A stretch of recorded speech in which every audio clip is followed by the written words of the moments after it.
Welcome to Youth Are Yotzrim. Yotzrim is simply a Hebrew word which means creators. And my name is Heather Kiros, and I'm the author of First Century Youth Ministry.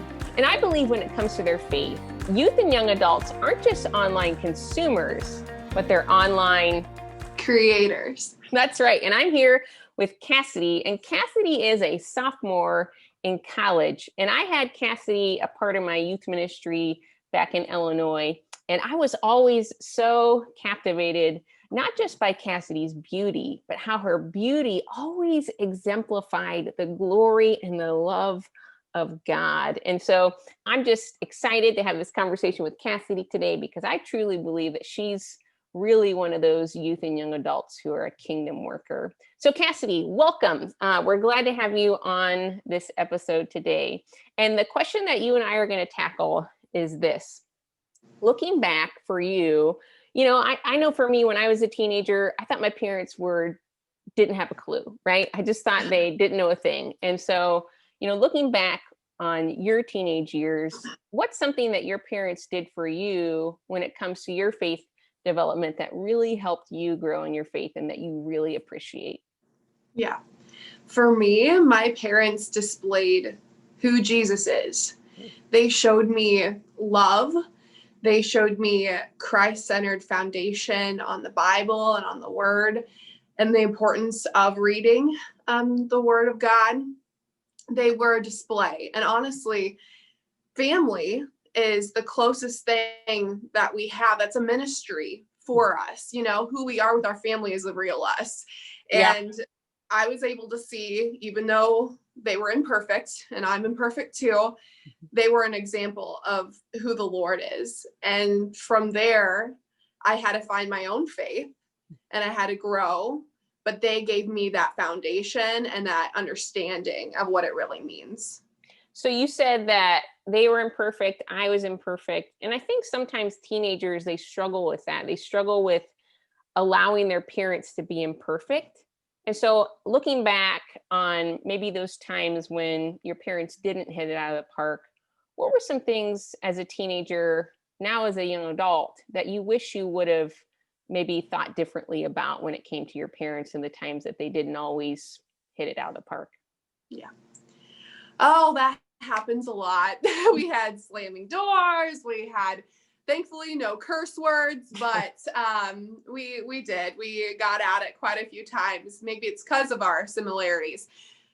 I know for me, I did not give them the grace that they did deserve because they are human too. I would just see it as, well, you're supposed to know everything and you're supposed to have it all together and you're supposed to care for me and all of these things, but I wouldn't give them that grace. I would just become bitter and resentful. And the Bible talks about us being able to obey our parents and how that is important. And in a way, resenting them was not going to cure anything. And that was my tendency to go towards. So then if a teenager were listening to this episode today who's really struggling with respecting their parents or honoring their parents, what would you say to them? First of all, we have to take a look at ourselves. We have to just see where are issues that I'm having and pray over that, go to the Lord in prayer and say, God, how can I be a better daughter to my parents? Where can I learn to see what they're going through? Where can I grow? And in doing that, the Lord will show you. He will show you quite clearly where you're supposed to go and how you're supposed to approach a situation with your family. And communication is important. I know sometimes it's hard to start talking to them and have this open conversation, but if you keep your voice gentle and if you say this in a way of like loving, in a loving way, saying, hey, this is how I feel, and I don't want to have those feelings towards you. Can we have a conversation? How can we grow together? And I think that will click something in their brain too. And together you can grow and grow in that relationship. And I know I did that with my mom quite a few times, and we'll try to start having our voices escalate, but then we have to take a step down. And together we were able to talk through a lot of times when I would feel frustrated, and they would give me some feedback, and I could grow as a person from that. Wow. So that's awesome. So when it comes to dealing with your parents, I think what I hear you saying is take a step back, look at your own self and how maybe you responded in a way that wasn't healthy, or that was mean or spiteful or resentful with your parents, and ask God to show you, where do I need to grow when it comes to how I communicate with my parents? And maybe bring it down a notch and come to your parents respectfully when you do have an issue, and trust that God's going to help you guys be able to work through that together and get to a better place. Is that what I hear you saying? Yes. That's cool. And that's hard to do. That is hard. That takes humility. It does. And that's not an easy thing, especially when you're in high school and for the first time in your life, you feel like you have that freedom a little bit.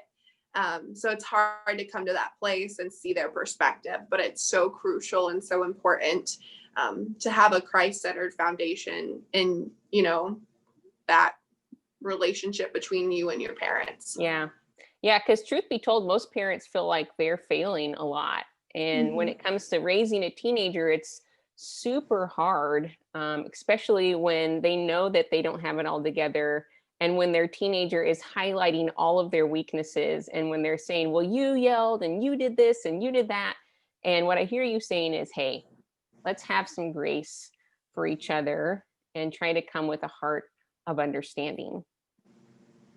Yeah. Exactly. So what would you say, and we'll just kind of wrap up with this question, let's say there's a teenager out there who's like, this is great, Cassidy, but I don't really have parents who are Christians. I started going to church on my own, and I've, come to know Jesus, and I'm understanding who he is, but I don't have that support at home to help me grow in my faith.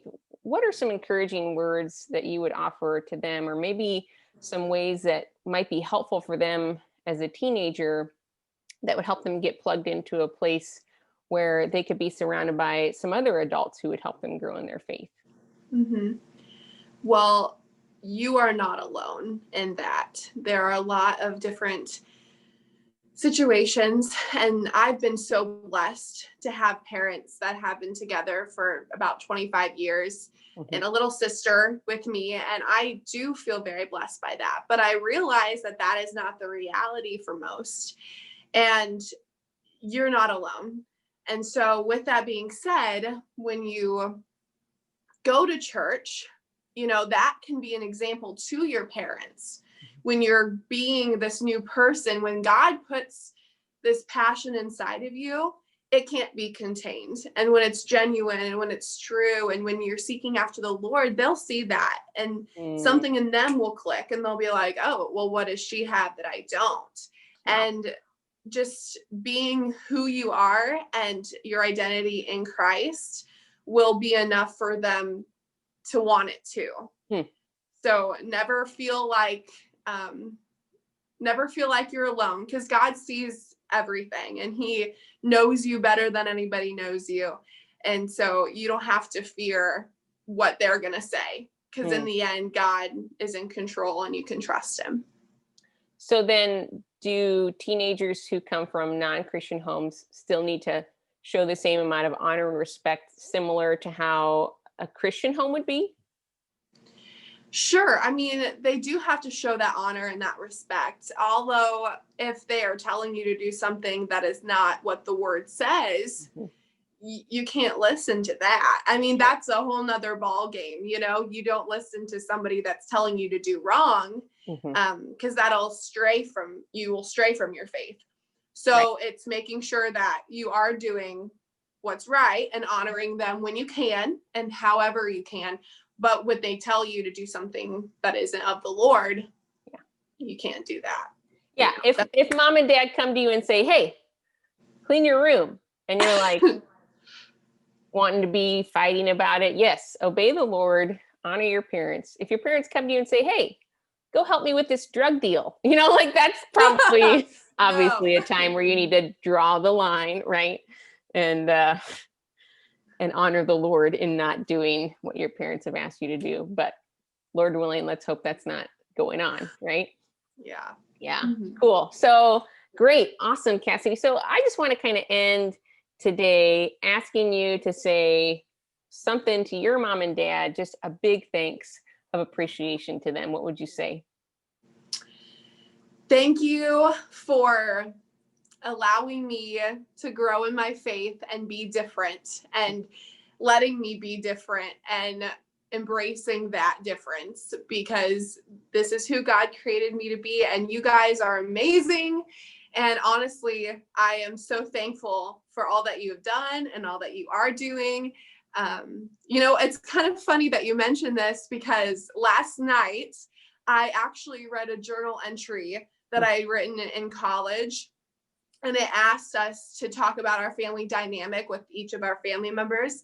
And I hadn't read it in 4 months.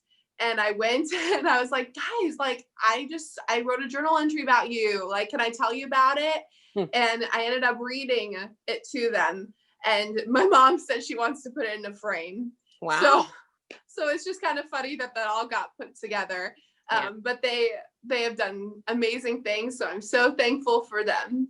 That's cool. So youth and young adults, if you're listening to this, take time today to go to your parents and just say thank you.